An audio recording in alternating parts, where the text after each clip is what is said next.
I am a living man, capital E, lowercase RIC, of the capital M, lowercase ARTIN family.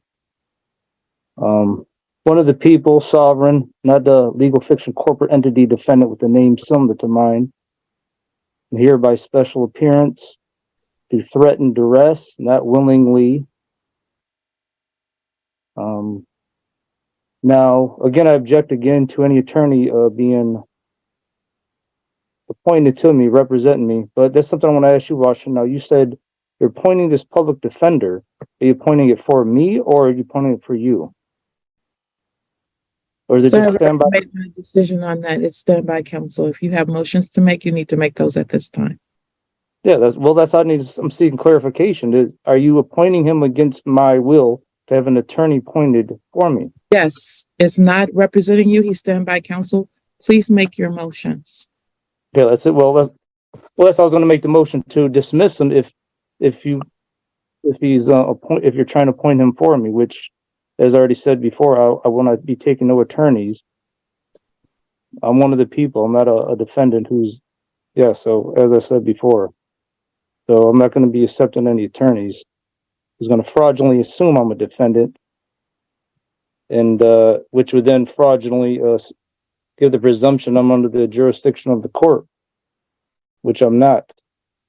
As I said before, So you got 5 minutes to make your arguments, and you can spend them however you want to. all right, yeah. Like I said before, I'm a living man. So, as the U.S. Supreme Court said in the cases I cited to you before,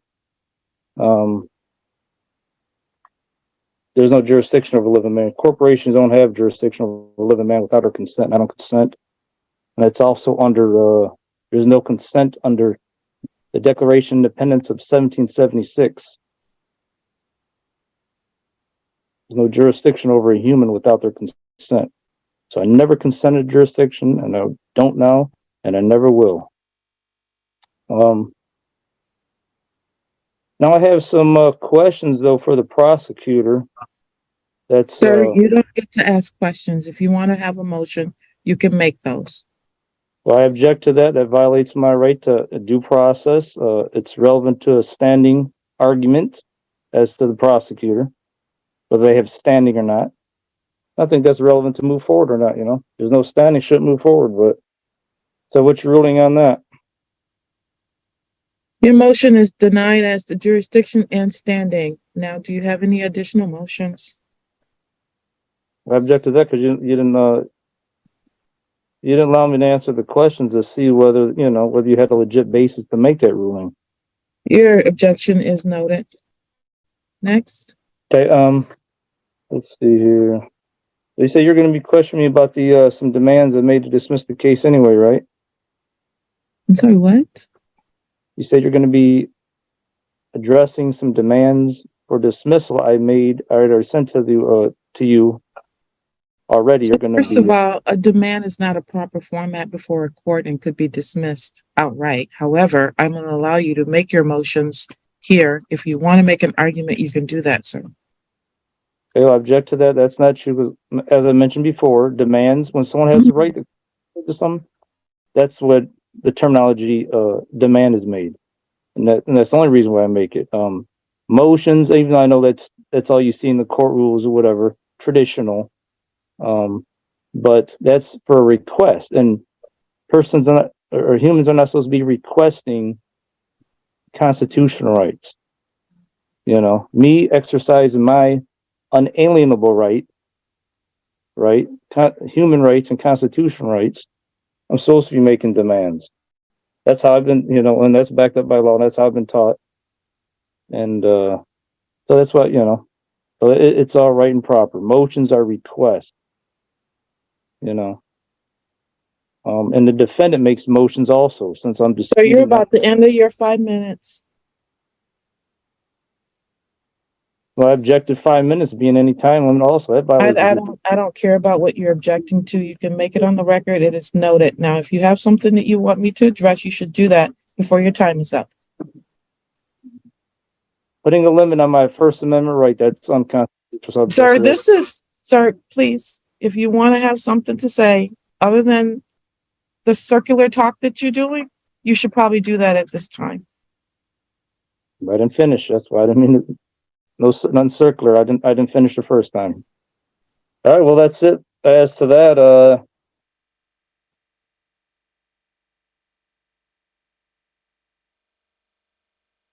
Is the court ready for the people's response run?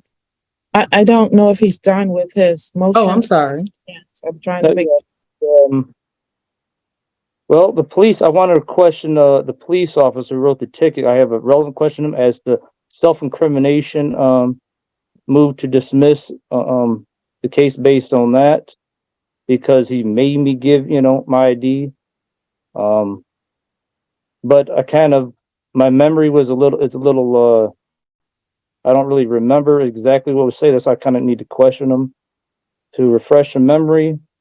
But I do remember in general, though, he kind of, I'm required to give my ID if I remember right, and I might have been arrested if I didn't give my ID, which was under threat and duress. And even if he didn't say that, which I don't remember, which like I said, I need to have his body cam and all that. I want to be able to review that now, and also for the trial, if this goes to trial, I want the video present as part of my due process right for the evidence, which is my due process right, like I'm saying. The hearing starts with a classic sovereign citizen introduction. He insists he's a living man, not the corporate defendant on the record. And because, like I said, it violates my self-incrimination right, that I'm being made to give my supposed name, government name anyways, which ain't really my name, but a government name has been given. Violates self-incrimination. And then it's used against me to prosecute. So it violates self-incrimination. Yeah. Move to dismiss based on that too. And like I said, if you need more evidence as to, like I said, his questions, then he needs to answer my question. I was about to send out interrogatories to him. I'm about to do it here soon. If you find that's necessary, unless you find it ain't necessary, I'm gonna send it out soon. Oh, another thing.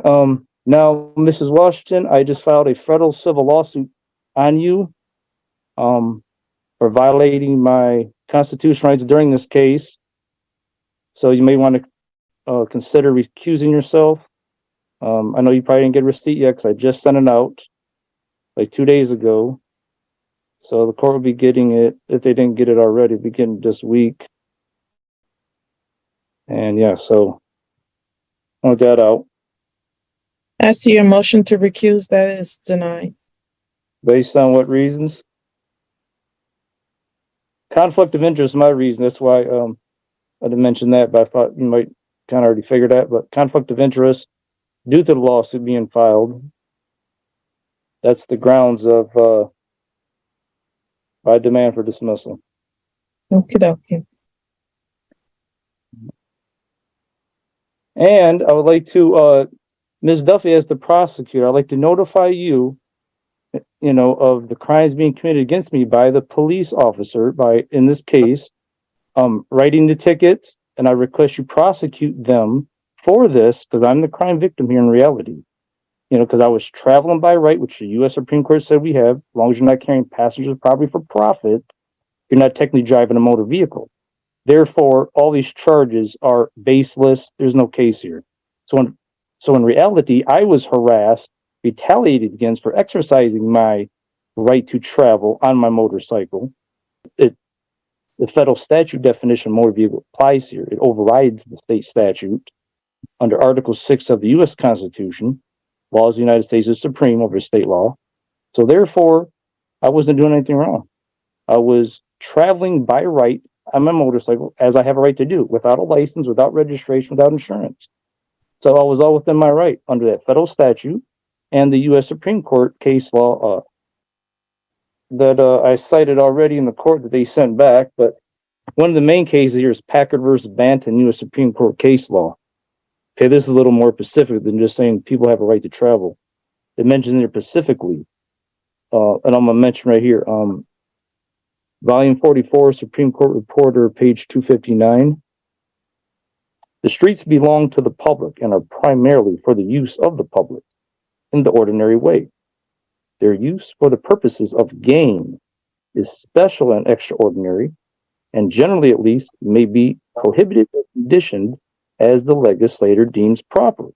As they're saying right there, so we do not need a license if we're not using the streets for profit, for gain. I wasn't doing that. The police don't have no evidence of that. So he shouldn't even pull me over, stop and wrote a ticket, none of that. So I'm the crime victim. I request you prosecute him for that. And it's also a federal crime, which I'm going to be contacting the FBI about. I already tried once. I got to call him back. So, yes.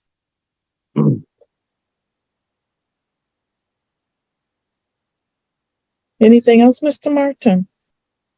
Well, I'm going to see if you got my, if you're going to, I would like to just reiterate my, the demands for dismissal already made, or if you want to call them motions, but like I said, I like using the word demand because I want to, I don't agree to no unlawful presumptions that, because I understand the legalese a little bit where you say one word and it means something else and it's presumed. And that's why I demand also that there be no legalese used in no stages of this case, because that's one of the fraudulent things going on in the court system. I'm going to be filing a class action to stop this on a grand scale, but I know it's happening. That's why, like, for example, I use the word demand to use the word motion, and it can be presumed you're a defendant. Because defendants make motions, see? So that's why there should be no legalese used here. It's fraudulent, it's wrong, it's immoral, it's pathetic. Whoever made this stuff, because it's putting it's a blanket on a lot of people that don't know no better in the system. Something else. Now, when this proceeding started, I noticed on the screen it said no recordings are allowed. Okay, now I object to that, in that violates my due process right to preserve evidence, me or anyone else, and I'm not just speaking for me, I speak for everyone else. All the people have a right to record in any public court. This is all public. U.S. Supreme Court already said this. People have the First Amendment right to record in public anywhere. And it's also a due process right to preserve evidence. Because if my rights are violated during these proceedings or any other, along with anyone else's, we have the right to record that and have that evidence to bring criminal or civil charges. So that's why that's not supposed to be popping up on the screen, that video, audio recordings. Point standby counsel. He immediately resists. To him, any lawyer means accepting the court's authority. Wow. Right, thank you, sir. Ms. McDuffie. Thank you, Your Honor. So I am aware of 5 items that have been filed by Mr. Martin, I think after this case began to be pending in this court.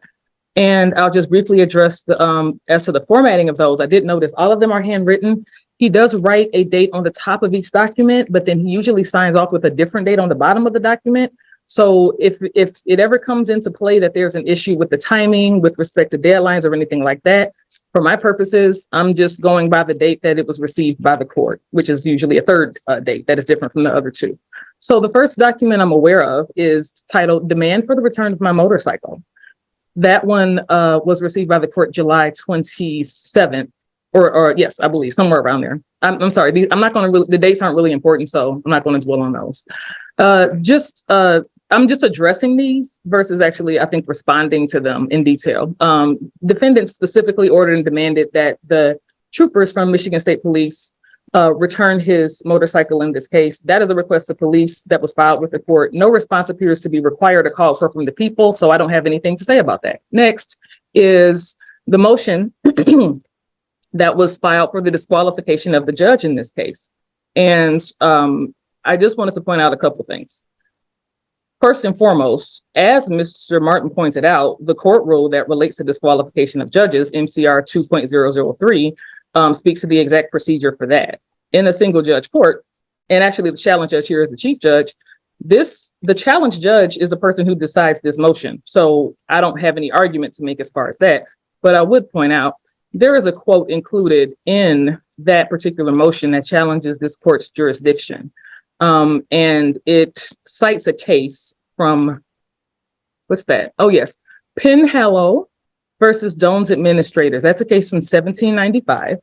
And the specific quote that was cited in that case to challenge this court's jurisdiction, it's a paragraph or so. It begins with something about, heavens, let me see. I want to make sure I have it correctly. It's not really important. In as much as every government is an artificial person, a creature of the mind only, all that stuff about artificial persons. I think Mr. Martin already made some references to that. I just want to make sure that Mr. Martin is aware that specific quote does not exist in that case whatsoever. That quote that he used to challenge this court's jurisdiction doesn't exist anywhere at all, except for other cases where sovereign citizens have copied and pasted that non-existent case law, and they've been told the same by other courts. So apparently there's like a bank of things to be shared amongst people making this argument, just so he knows and everybody else out there knows that does not exist. It's not a thing. It's nowhere in that case. That full text of that case can be Googled for free. You will not find that quote. The same is true of another case he cited, Keller versus Potomac Electric Power. That's from 1923.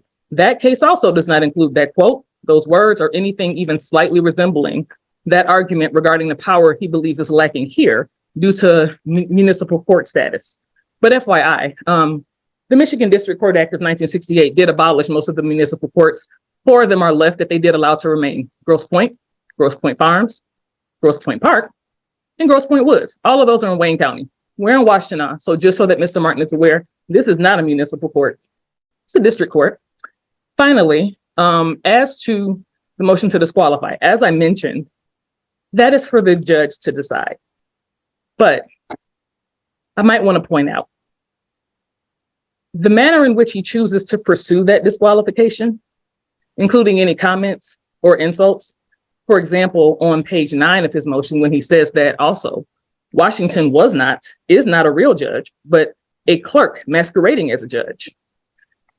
Pursuing disqualification or recusal or even a federal lawsuit does not insulate you from the contempt powers of that very same court should you choose to continue escalating that type of behavior. That's just the more you know for me.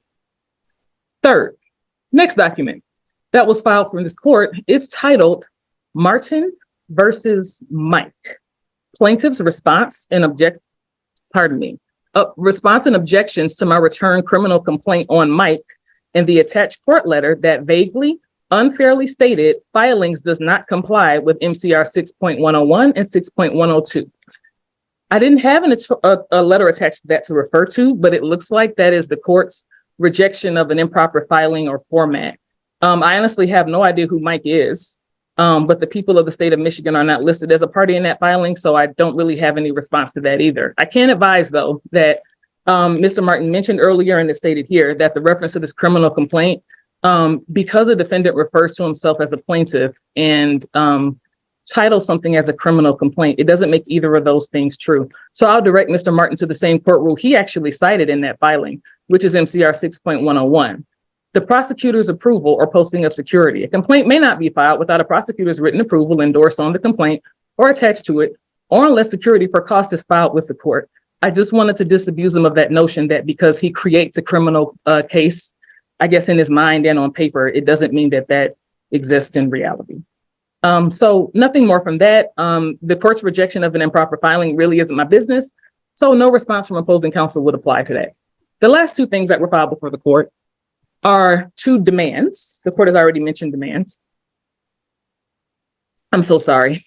It's a lot of talking happening here. I gotta refresh. 2 demands.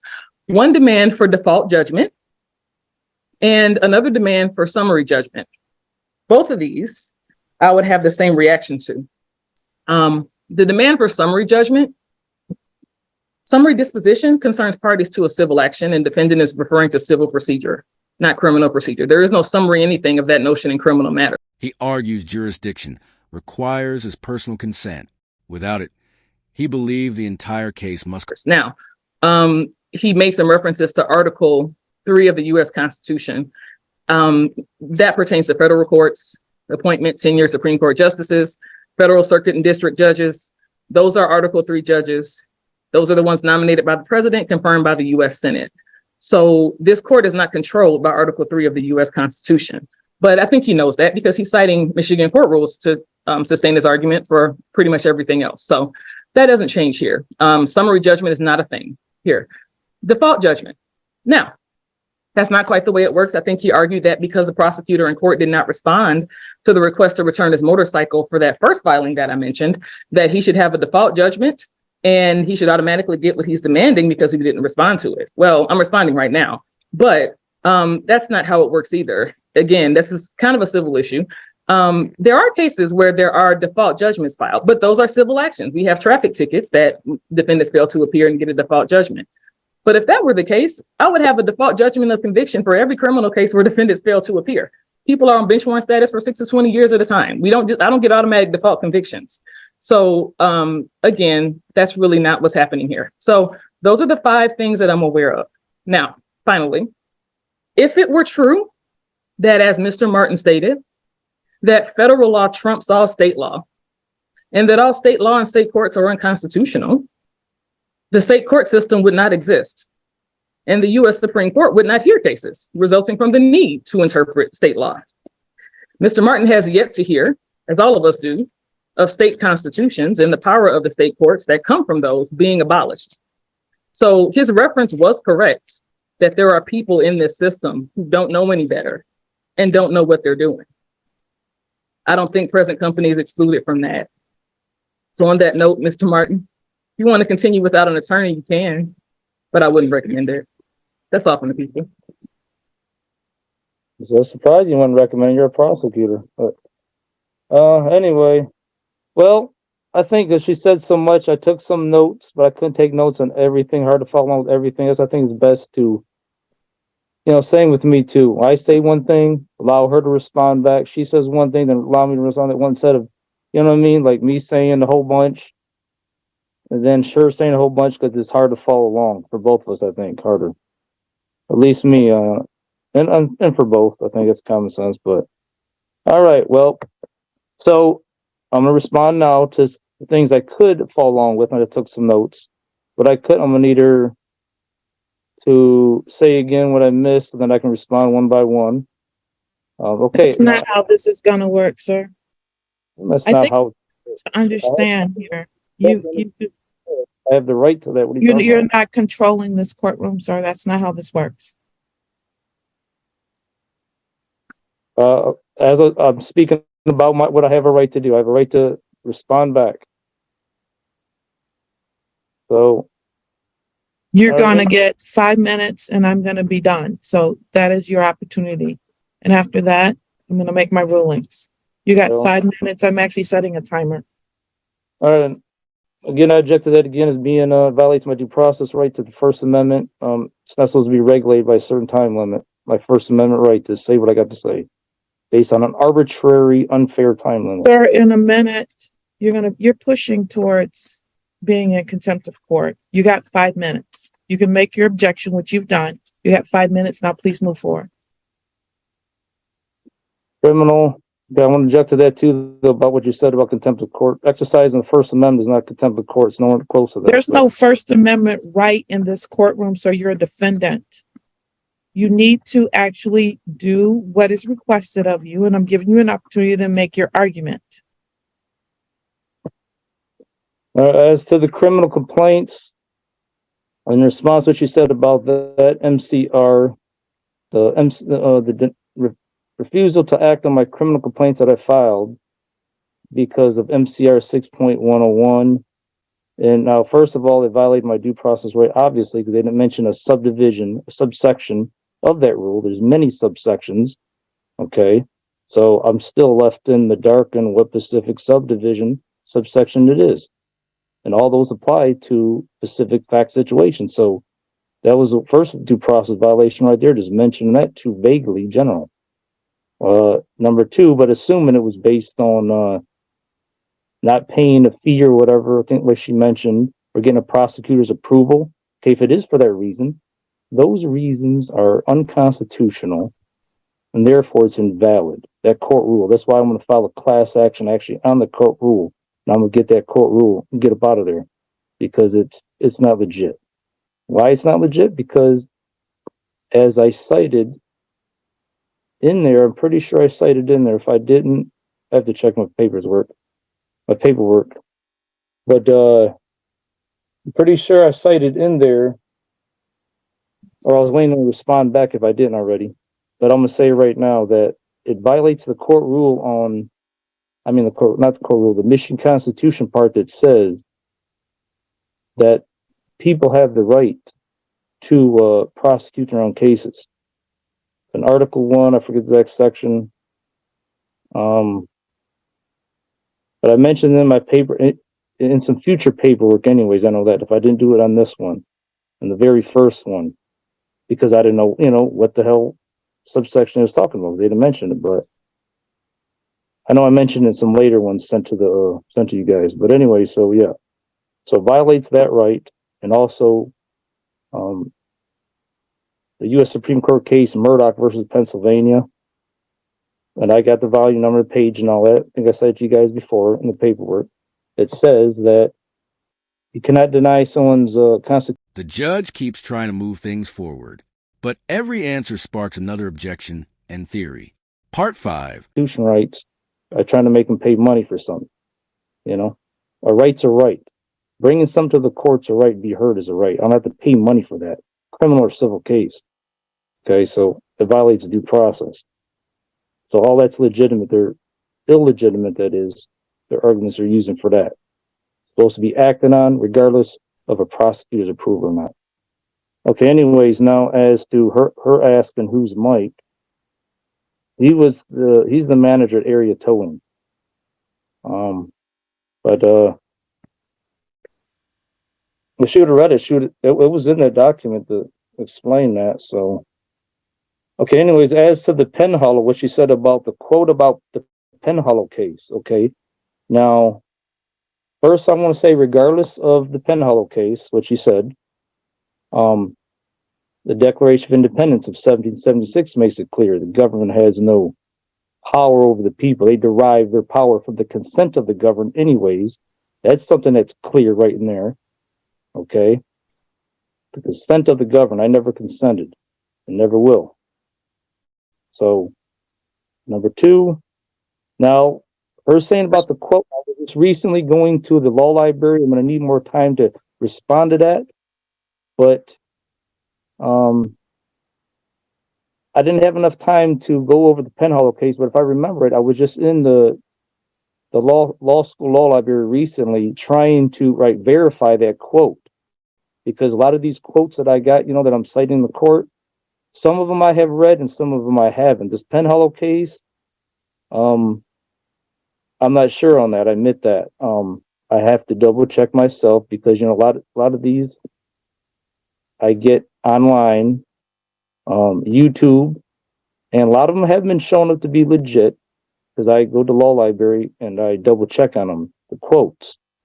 And the Penhollow case, if I vaguely remember, I think I did have a problem myself finding that quote, saying that exactly like that, but that's not saying it doesn't stand for that proposition. I'm sure it still does. I just got to go back to the law library and read it again. If I did read it, I kind of don't remember because I got a lot of stuff I'm doing. But yeah. So bottom line, I gotta check up on that case. So it'd be premature to rule on it yet, as to whether that Penhollow case is illegitimate to stand for that proposition. But I know U.S. Supreme Court cases still say it because it's all based off the Declaration of Independence. So there should be no doubt on that.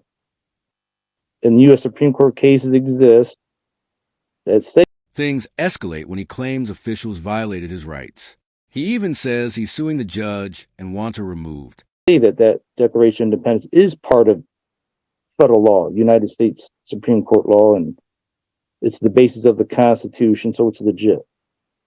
That as to the proposition that governments have no power over a human without her consent. All right, now, as to the summary judgment that she mentioned, chapter 2 doesn't apply. That is not true, because since there's not a summary judgment in chapter 6 of the criminal rules, then I forget exactly where it mentions that, but it's in the court rules or another law.